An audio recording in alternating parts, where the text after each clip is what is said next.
I have a very interesting story, which happens to be true, and I think you may just find it really interesting.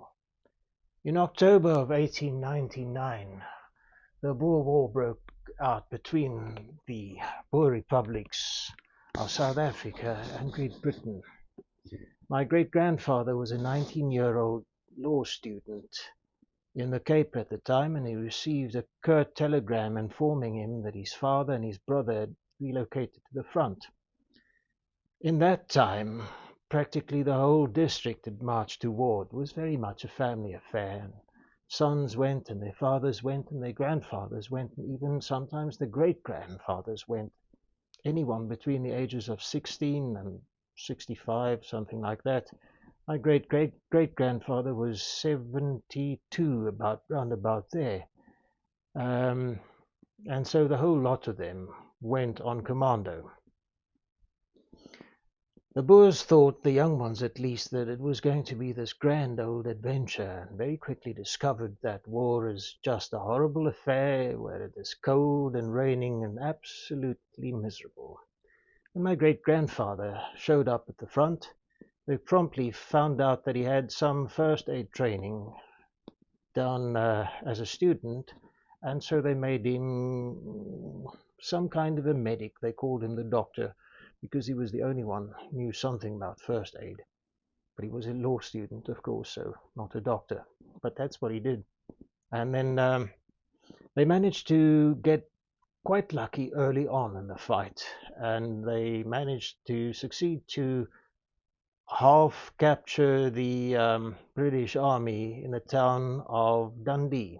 They were half surrounded at least.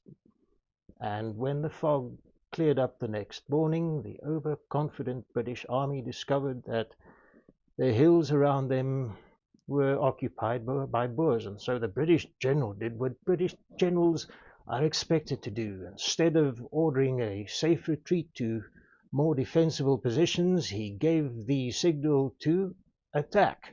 And so the infantrymen came swarming up the hill where the Boers had their positions entrenched.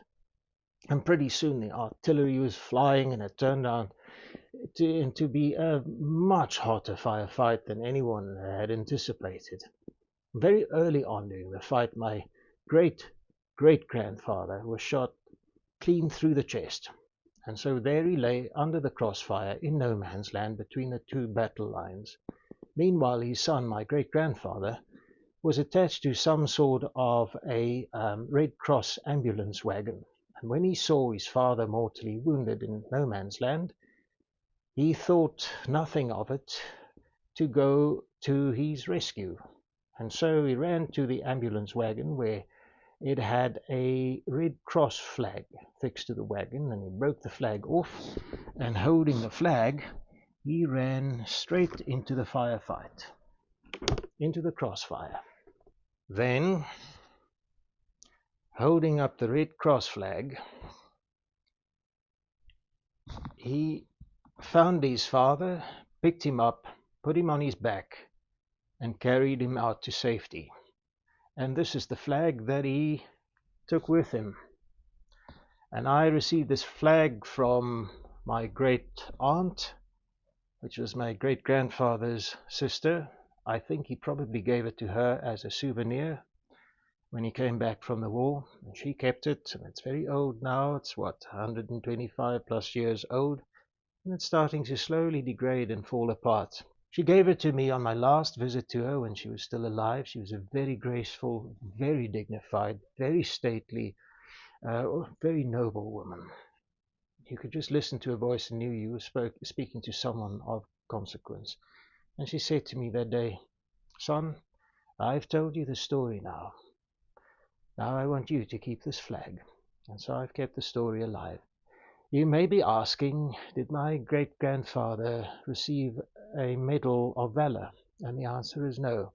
No, the Boers did not award any medals at all. If you fought for patriotism, you fought for freedom, and you fought to try and stay alive. My great-grandfather and his brother both survived the war. As for his father, who was shot through the chest, He also survived the war. He was very lucky. He wasn't sent overseas as a prisoner of war. He was kept in internship for the duration of the war with some other officers. And so I think it also had something to do with the fact that it took him years to recover from his grave wound. And so these are the stories that my ancestors told me, and these are the stories that I try to keep alive. I hope you enjoy them, and if you stick around, perhaps I'll tell you some more stories. I've got plenty where this one came from.